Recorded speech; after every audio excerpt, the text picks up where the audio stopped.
Hey guys, welcome to this week's Money and Investing Show. This week we are exploring inflation. Sadly, something more and more people are having to come to terms with as we see the cost of living continue to move higher. But what's its real cause, how it's measured, and more importantly, what can you do to keep yourself moving ahead financially in these more challenging times? Plenty of things to take out of this as always. Take plenty of notes, but most importantly, please do make sure you take plenty of action. Hey guys, welcome to this week's Money and Investing Show with me, your host, Andrew Baxter, and as always, my offsider and co-host, Mitch Olarenshaw. We're in for a good one today, Mr. B. Thanks for having me. We're talking about... Got the memo for the shirt this morning. Yeah, that's right. Blue Not and white bad. stripes. Very well great coordinated. mind, thing to like. Nice one. We're talking about inflation today. This has dominated headlines for years now, since COVID really, with the whole notion of quantitative easing, plenty of spending. We'll go down that rabbit hole in a moment's time, although we're going to get the full rundown on what inflation actually is, and that might surprise a lot of people. Indeed, it's something I've been putting a bit of time into of late. As you say, it's very much front and center on the radar. Yeah, we're in a cost of living crisis for a lot of families and people that are out there. And I'm also in the midst, I'm doing a talk at Bond Uni in a little while's time. So I'm sort of starting to do my prep for this, which is always fun. That's early for you. Usually the night before. Yeah, there's a lot of pressure on this one. It's a very, very interesting talk I've been invited to do. And so I've been diving a bit deeper on and challenging some of my own beliefs, because I think, particularly given the forum of that presentation I'm doing, you've got to challenge your own beliefs as well to be able to provide a really well-rounded conversation, I suppose, and some thought-provoking content for the attendees. And as you know, I'm an economist by qualification, and we've talked about inflation in its various forms in the past. And I guess, putting it very simply, for most people, their understanding of inflation would be, well, it's an increase in the cost of living, or its price is moving higher. So if I used to buy a coffee for $5 and now it's $6, that dollar increase that I've got is due to inflation. Very simple way of looking at it, and to an extent is semi-accurate, but really is it? And that's the rabbit hole I've been going down with some of the research that I've been doing. So, if you break inflation down into the two traditional families, as I was taught at university, and probably anyone else that spent their time doing an economics degree, there are two major types of inflation. There's cost push and demand pull. Demand pull is when there's a substantial increase in the demand for something. So if we take lithium as an example, given the fact that we're seeing mandated government policies for electronic vehicles, demand for lithium has been, very, very strong and very high, which has resulted in not just lithium, but a number of precious rare earth type materials seeing an increase in their price simply by virtue of the demand, the insatiable demand for those commodities going up. So demand's higher, that allows producers to charge more for their price, right? Because people are going to compete for that resource. So Gotcha. You're fighting with other people for it. It's a free market, so it becomes an auction system and you're going to pay more for it. The other side of the equation is cost push. So the easiest way to think about that is if the cost of something has gone up, it's then pushed onto you as the consumer, meaning that the price of that service has gone up. A really good example of that would be if you were looking at fuel prices increasing and you were looking at the cost of freight, because it costs more to drive the truck from A to B or to fly it from one side of the world to the other, you're going to pay more by virtue of the freight costs of shipping that around. So that's an example of cost push, where the cost of higher energy to propel the vehicle has increased, and you, the end consumer, then get to pay that, and that's cost push inflation for you. So let me ask you something then, AB. Why is everything more expensive? Because I can safely assume that there hasn't been such a huge increase in demand in every single good of every single sector, and there hasn't necessarily been an additional cost passed on to the consumer in every single sector with every single good, right? Well, that's right. It seems that it is across the board, and it may not be. There are going to be aberrations in there. Someone say, oh no, such and such is cheaper. If you want to buy glass or something, it's cheaper. But by and large, most things across the board have significantly gone up. And sometimes you can attribute that to one overarching factor like oil prices, and that pushes through on a lot of different things, including the cost of your groceries. And you think, well, hang on a minute, how does a higher oil price impact on higher groceries? Well, they've got to be transported around. They've got to be kept refrigerated. They've got to be kept in a warehouse gassing off for a period of time. They've got to be put on the shelf in an air-conditioned shop or in a chiller. So all of those things go to contribute towards cost. So oil is an example of something that sort of has quite far-reaching consequences. But you look at private health cover, look at building materials, you look at the underlying costs of food. Across the board, it's up. So you're right. How can everything be higher?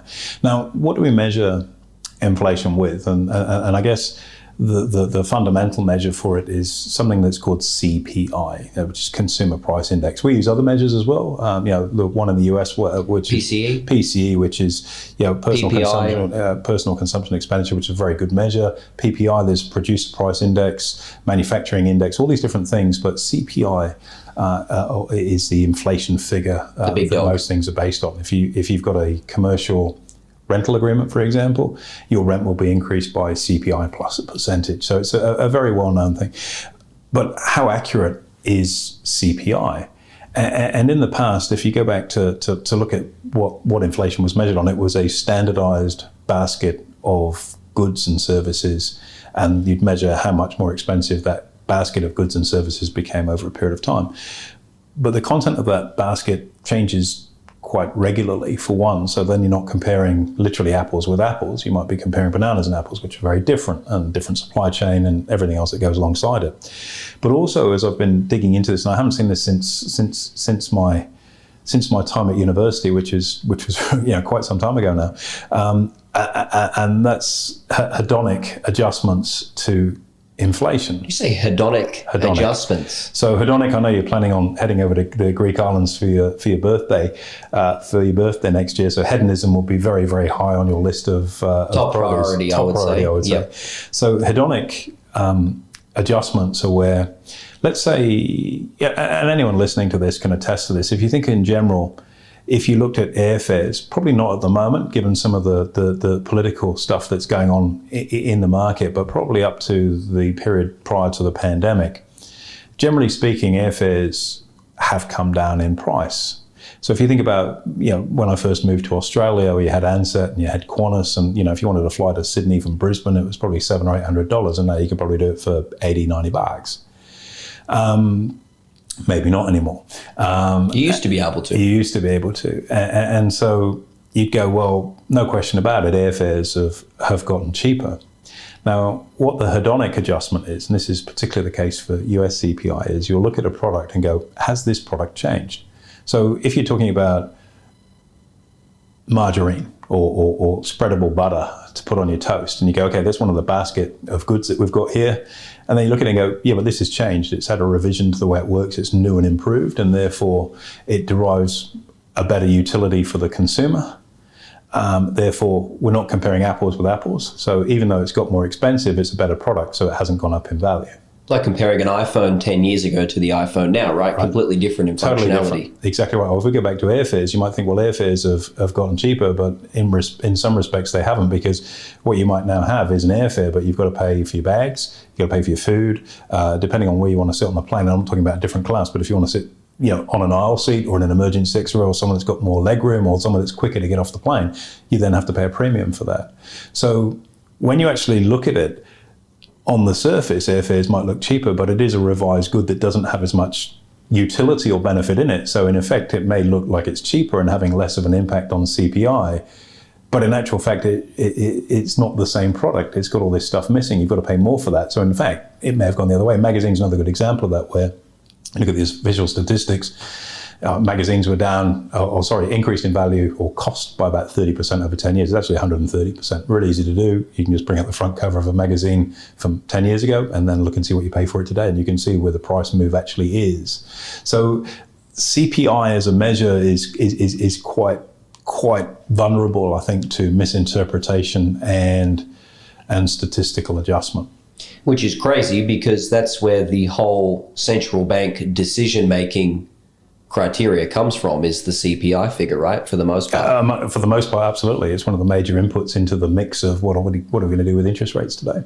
And I think for a lot of Aussies listening to this, we've seen interest rates go up a lot over the last 12 months. based on CPI going higher, which if you're not comparing apples with apples in CPI, it's a really hard pill to swallow. So I guess the next question then is, if we're sort of questioning why has everything gone up in price? It's not cost push, it's not demand pull, and is CPI even accurate? We talk about, if CPI is running at 6, the reality is inflation is probably closer to 10.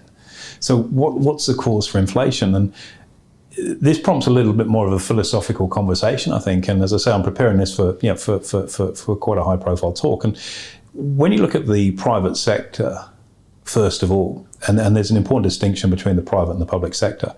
The private sector is all about creating enterprise value to fix a problem, to provide a better quality solution, and to do so on a scalable way, which over time becomes a cheaper fix for the customer. Because if you come up with a fix for someone's problem and you start to gain market share by virtue of the private sector being the way it is, somebody else is going to come into that space to then become your competitor, to take some market share from you, and then you have to start competing on price, which effectively then brings price down. So as a consumer, you think about a TV, for example. 15 years ago, if you wanted to buy a flat panel TV, it would probably cost you 10 or 12 grand. Now you get one for under $1,000. So that's an example of where the private sector has fixed a problem. Maybe not the best example, but it's one most people can relate to. Phones would be another example of that, where more and more features and benefits are provided for the customer, improving their experience at an increasingly lower price point. So the private sector is all about reducing price and providing efficiency in service.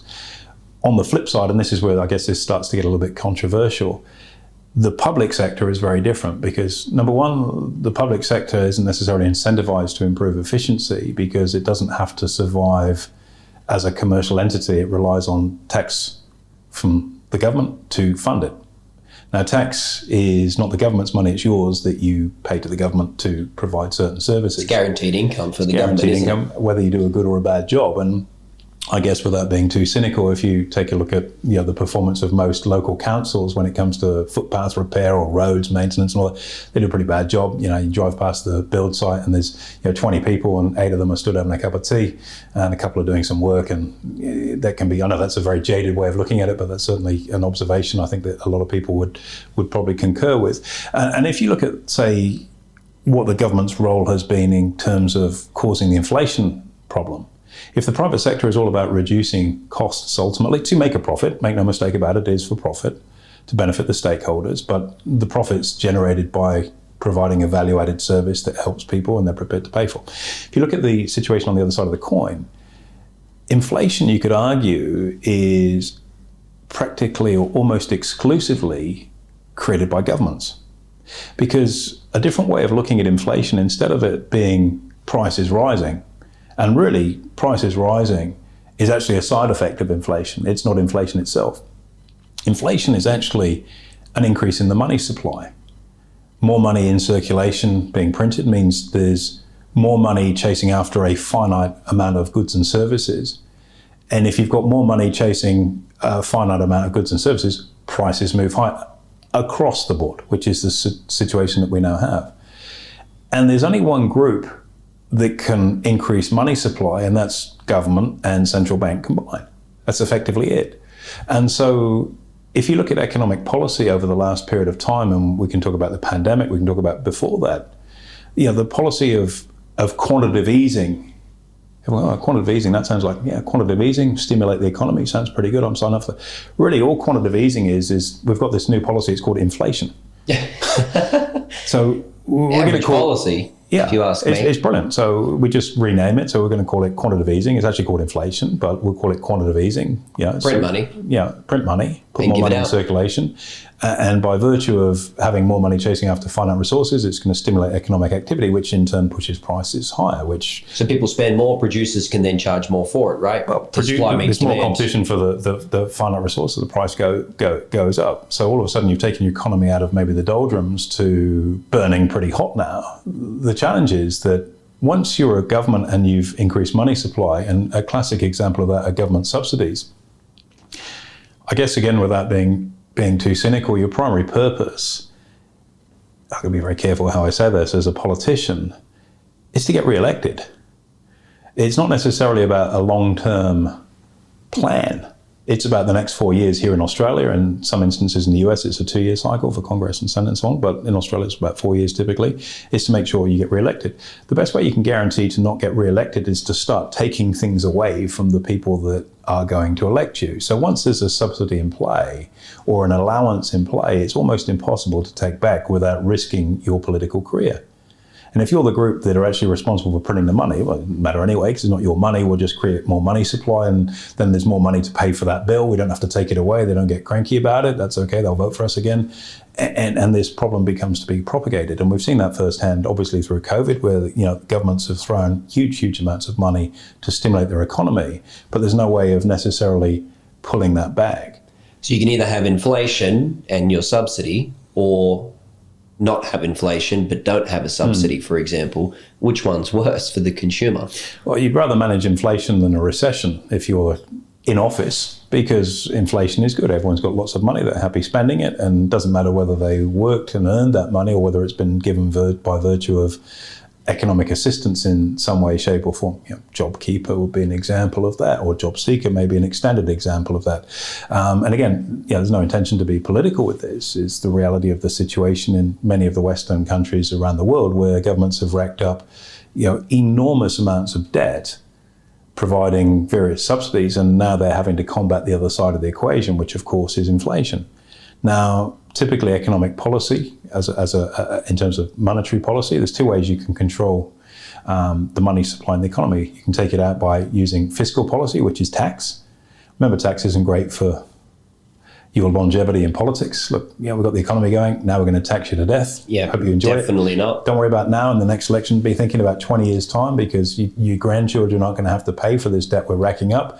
You're going to pay for it now. That's a perfect message at the polling booth. And again, I appreciate this sounds a little cynical. On the other side of the coin is monetary policy, which is what we've seen most Western governments do, where you start to turn the dial up on interest rates, which in many instances means higher mortgage payments, and it takes the sting out of the economy. But as we've started to see, for example, here in Australia, whilst the RBA have increased interest rates to take money out, you've still got a government that's quite happy throwing more subsidy in. And as long as you keep throwing more money supply into the economy, you're going to have an inflationary problem.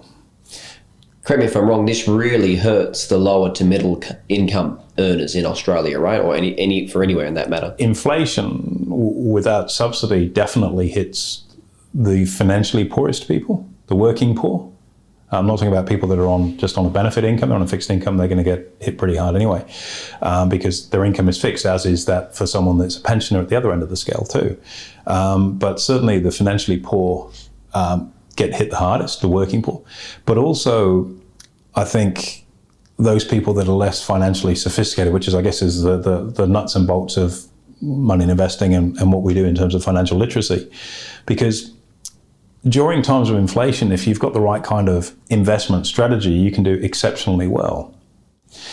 Because you go, okay, there's increased money supply, there's inflation, so out comes the playbook. Which assets are likely to perform the best under these circumstances? And let's make sure that our asset mix is very heavily weighted toward those, versus someone that's maybe a little bit less financially sophisticated. You go, okay, we've got inflation, interest rates are going up. Oh, good, that means I'm getting more interest on my money at the bank. In reality, as we've talked about, money at the bank is a guaranteed negative return. If you're earning 5% on your money, but inflation is 6%, you're making -1, you're going backwards. And the cost of living is still pushing further and further away from you, leaving you in an even worse position over the long term. So if you're someone that's on, say, fixed interest, so let's say you're on an annuity income, or you've got a bond portfolio, again, by virtue of the fact that it's fixed interest, you're getting left further and further behind. Whereas on the other side of the coin, if you've got someone that's maybe more financially educated and is in a portfolio that's skewed toward assets which perform well in inflation. So if you've got property, well, effectively it's index linked, because if inflation goes up, your rent goes up. Happy days. You charge more. Yeah. You can charge more for it. If you're in the stock market, typically during times of inflation, you've got reasonable economic growth. So company profits typically are quite good, and your share prices will do well. Look at the US right now in terms of the way it's performed over the last 12 months versus where inflation has been. It's done very, very well for investors. Higher dividend yield at that too, of course. Higher dividend yields, because interest rates have gone up to combat that, plus capital natural growth out of the stock because there's more money supply chasing after more goods, which means companies can make more profit. So there's probably never been a more important time from an investor perspective or a listener perspective. So if you're listening to this and you're not really investing right now at the very start of the journey, this is why getting financially literate and being educated as to where to play the game is extremely important. A lot of people are getting left behind. Now, of course, what does the government do in those circumstances? Knowing full well if you leave people behind, they're probably not going to vote for you. Let's give more subsidy out. We've got the cost of living allowance, which is currently afoot in our parliament to be distributed to lower income earners. And effectively, that causes a short-term relief of cost of living pain for those people, but longer term, it actually contributes to more inflation. So the problem becomes bigger and bigger. It's kind of like a snowball effect over time because that money is then spent, causing more and more people chasing finite resources, pushing prices up further and increasing the money supply that's out there. So the idea of giving a subsidy to try and fix a problem is actually the opposite of how you fix a problem. Right? It's how you fix a re-election problem, but it's not necessarily how you fix an economic problem. And again, that might sound a little lashed in politics, and this is the same in most of the Western economies, irrespective of whether you've a left-wing or a right-wing government in Parliament or in office running the country. It's a very, very typical problem across the Western Hemisphere, and it's because we've chased this policy of quantitative easing. Let's throw some money at the problem without reining it in, and you can't spend more than you earn for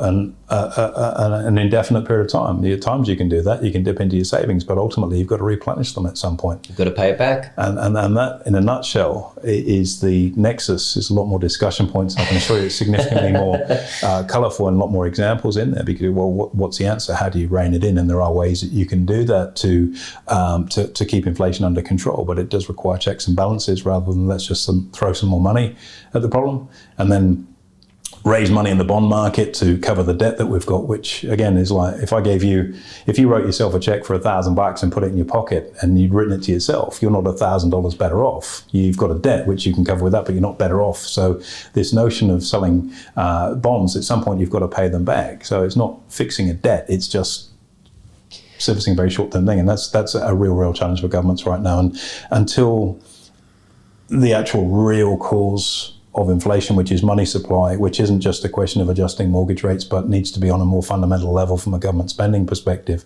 You need governments to spend, but it needs to be very selective on building something.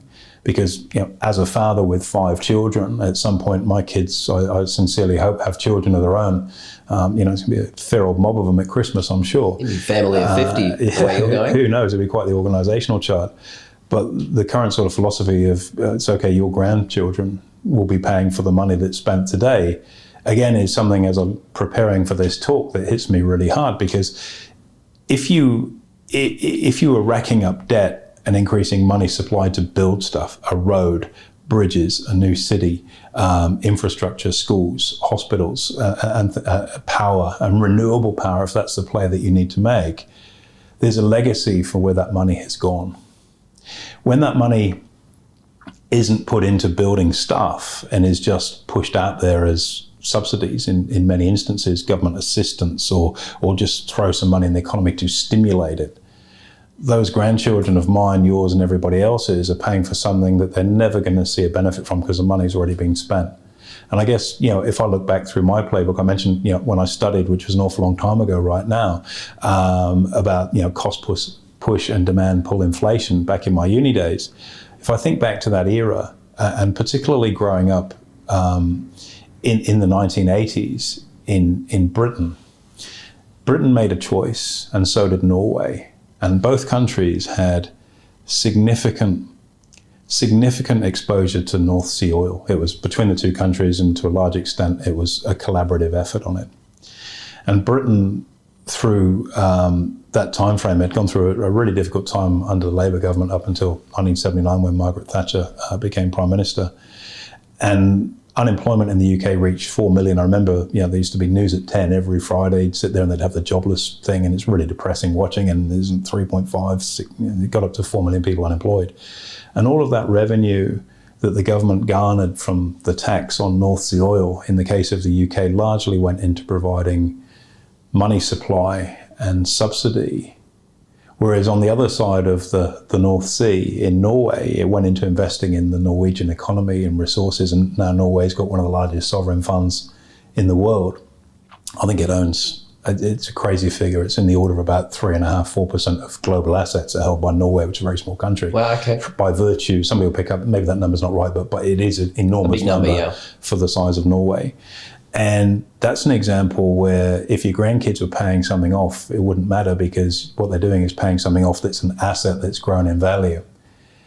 But when you're paying off something that's not an asset, it's just like bad debt. If we go back to our good and bad debt presentation, that's heartbreaking. And I think more people need to understand that inflation is a cost of living rise. It is prices moving higher, but actual inflation is a diminishing of your purchasing power as a result of government spending and printing more money. So you might go, I've had a pay rise, I was earning 100 grand, I'm earning 110. But that 110 grand you've got now is only worth 90 grand in reality. So you've not moved ahead, you've been sold the dummy. You feel like you're better off, just like someone getting interest on their savings account right now feels better off because there's more coming in the door. But in reality, what you can do with that money is much less. And that's a very, very painful situation for people to be in. And the worst thing about it, Mitch, and that's why we're talking about it today, is you only find out about it too late. The reality is, by upskilling and learning a little bit more about how financial markets and investments work, you can insulate yourself from that, you can prevent it. You can't change what the government is doing, but you can play to the game plan that they've laid out. And Perfect. That's really what sophisticated investors do. Awesome. And we can help with that, we know, within our team, financial planning and or our broking team too. 100%. And it's just about helping people understand that what was the dyed-in-the-wool strategy, save your money for a rainy day, put it in an offset account, pay your mortgage off, those things aren't going to work in the current environment. And by the time you work it out, you're going to be so far behind as a consequence of this increased money supply. Because if it carries on the way it is, you'll be like Germany, in the 30s, you'll need a wheelbarrow full of money to go and buy a loaf of bread. I'm not saying that's going to happen. You might have a wheelbarrow of crypto doing the same thing, who knows? But the reality is your purchasing power will be significantly decimated. And it doesn't have to be that way. If you take action today, not in 6 months' time, 12 months' time, 2 years' time, today, find out a bit more about how you can get things working for you. Perfect. Thank you, AB. My pleasure, Mitch. Anytime. There you have it, guys. Make sure you like, comment, subscribe. Most importantly, hit the notification button, and we'll look forward to hosting you next week.